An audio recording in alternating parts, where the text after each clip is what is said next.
should make like a to take away with us, like a paranormal activity, like a behind the scenes kind of thing. Yeah. We looked at the 4 stimuli, and we all went away and we researched different ones, and we decided that our favourite one was the picture with life that was scrunched up and there were like bits of it missing. So we researched that. What was our original idea that we came up with? Elliot Rodger.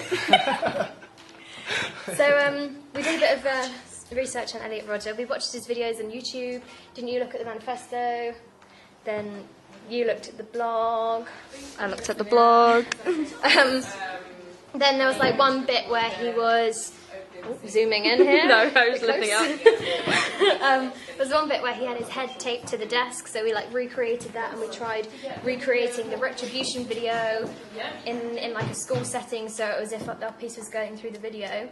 We like the idea of his life having been ruined, the whole like nature versus nurture, something that triggers him to go on this massive thing. We also looked at serial killers and on death row. And we read your book. We read what book? Do you know the book when it was showing all the cases? Yeah. My I remember Crimes that. of True Passion book, and we read. What was your book that you brought in once? Was that related or was that completely unrelated? I can't remember. But yeah, so we looked at that and we kind of did hot seating of serial killer over here, And we did the couple thing. Yeah, that was when you were the husband and wife. Yes, and then we ended up coming off that idea, and so that idea was kind of before Elliot Rodger. Then we did the improv of Elliot Rodger, but we didn't want to stick to just Elliot Rodger, and there was loads of debating as to whether he thought he was Elliot Rodger or he copied Elliot Rodger. And then we had a massive fight between like all of us, and we all hated each other for like a good 2-3 weeks. So we had to sit down and we had like a meeting where we had to like talk it all out, and things got quite heated, but then we cooled it down and now we all get on fine.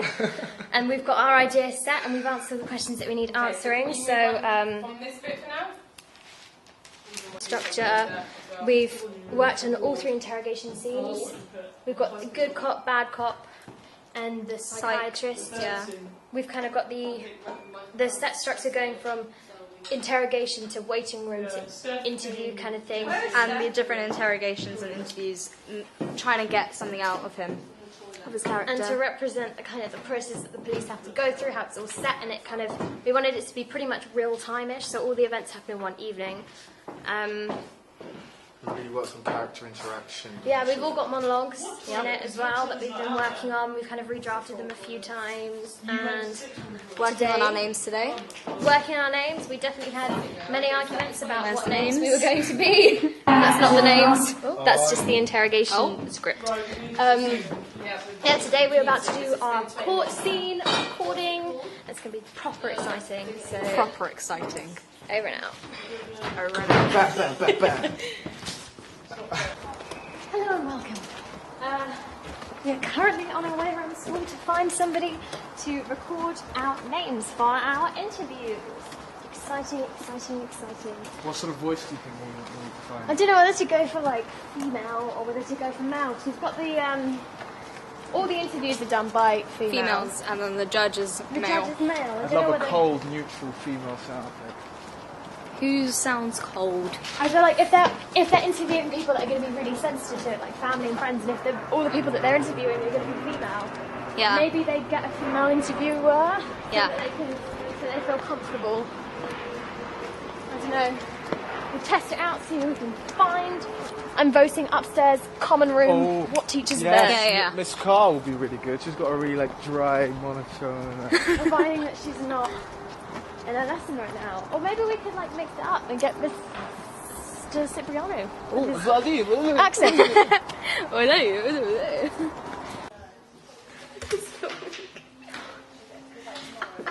We are currently in the school reception asking the receptionist to figure out these names. So yeah, wonderful. Hi there, sorry to keep Pick the scissors. I'm afraid, yeah, it will be the people that... You started? Yeah. Cool. We've done all our recordings for today. So, yeah, it's 2 minutes into the end of the lesson. The date today is Monday... Oh, crap, that's Siri. Monday the 16th of November. Lovely picture there at the back with the girls. yeah, no, did I get the date right? Monday the 16th of November, so yeah, I think that's a wrap. That's a wrap. It is the 18th of November 2015, and today we are working on all 3 interviews. Isn't that right, Chloe? It is. I'm looking incredibly rough today, so we'll just ignore that. But basically, we have now come up with our plan as to how we're going to go about the rest of the process of working through. So yeah, we're at the rate we're working at the moment, we're doing a scene per lesson, and we've worked out this lesson we're going to fine-tune the 3 interrogation interview things. Then from here on out, we're going to spend, we've got 7 more scenes to like properly set, but I hope we might be able to get more than one of them done in like one lesson. So it's probably going to be, we'll probably have it all blocked within the next week and a half or so. And then it's just a matter of putting it together and figuring out transitions. So, woo, it's coming together nicely. And I rewrote the interview between me and Lorenzo. This is the second interrogation. BBC News. So I just saw that sticker on the side. And I feel like the interview is going to run more smoothly because it has different questions. Yes, I feel compared like to we've drafted Chloe. these interrogations so many times Yeah. that we've now finally got them to a point where the questions are right, the questions are giving us the answers that we need. And we're not repeating ourselves? Yeah, so we're not repeating ourselves. Yeah, Wonderful. because she mostly talks, Chloe mostly talks about Anna and obviously their relationship. She does bring up Jacob some points, but I'm trying to not provoke him, but trying to bring him to kind of confess that he actually did what he did or why he did it. And kind I'm of. trying to prove that he is capable of committing the murders by provoking him and trying to see this kind of snapping into this state of extreme anger and switching his temper.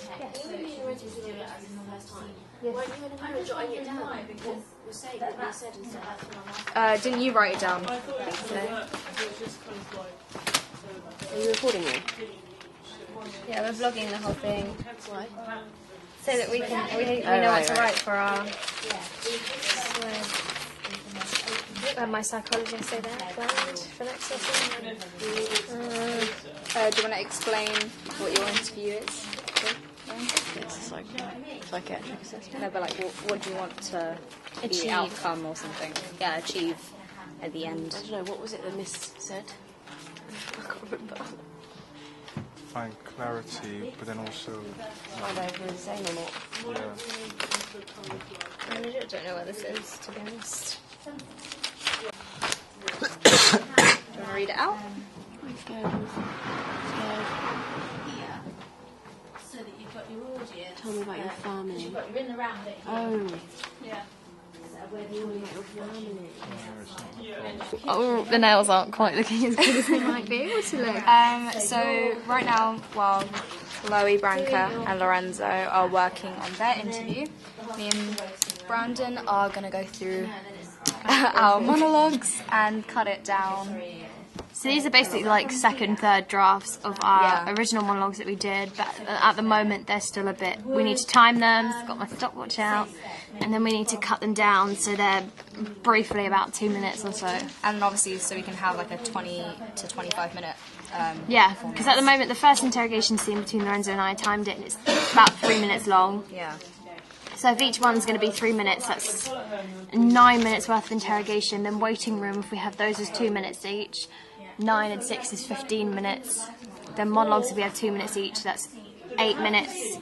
15 add 8 is 23. Is that 23? 23. And then if we have 2 minutes for the court scene, Yeah. it's going to be about 23, 24, 25 minutes. So yeah, cool. We'll be bang on time if we Fingers don't crossed. dilly-dally. Wonderful.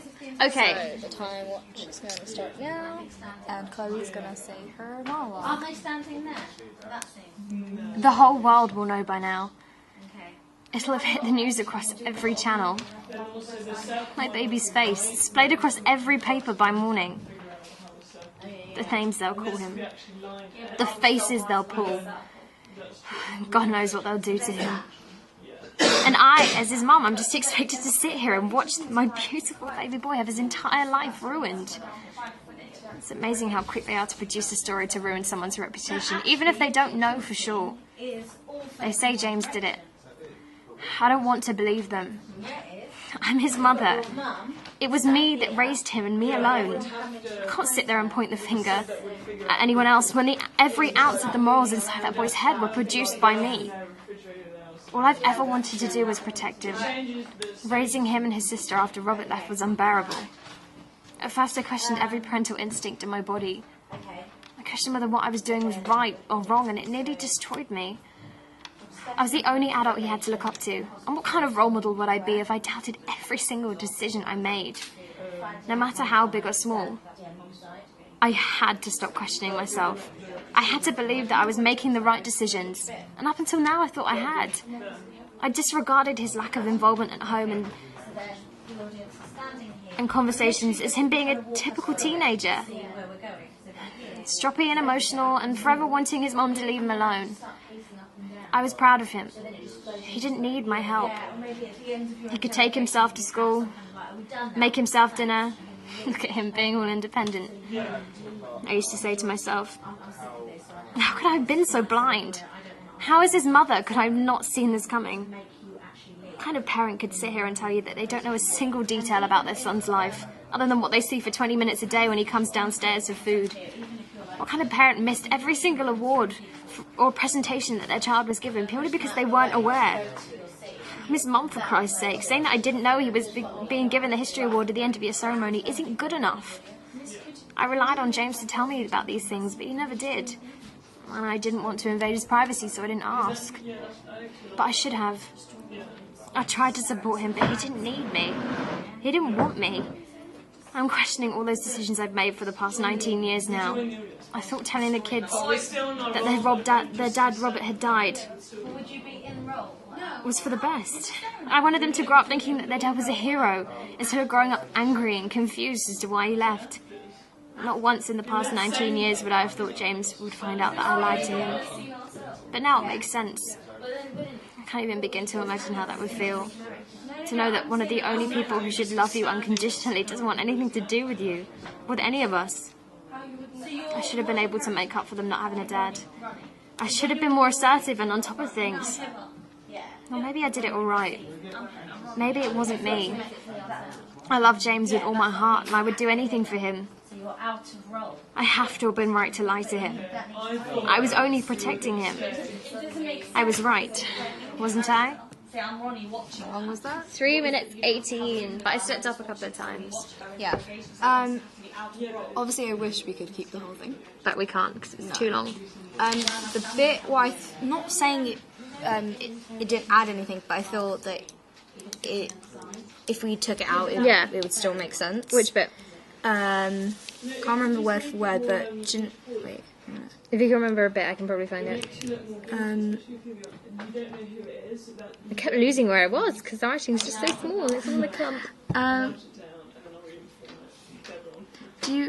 I was thinking, do you want to get rid of the bit where he says, look at him being all independent and grown up, but do you want to keep that because but then again, you kind of say later on that he, do you know what I mean? Like, doing all this stuff by himself, you want to kind of keep that to show that he missed that part of him because he wanted you, like, you thought it was just him being a normal teenager, like, wanting you to be away, but, and him being all grown up, so you thought it was okay, but, I don't know,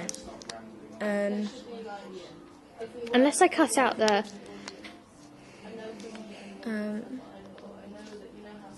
I said I used to say to myself, how could I have been so blind, how as his mother could I not see this coming? And then cut out up to... I tried to support him. That so he didn't... Yeah. Take... that out. So,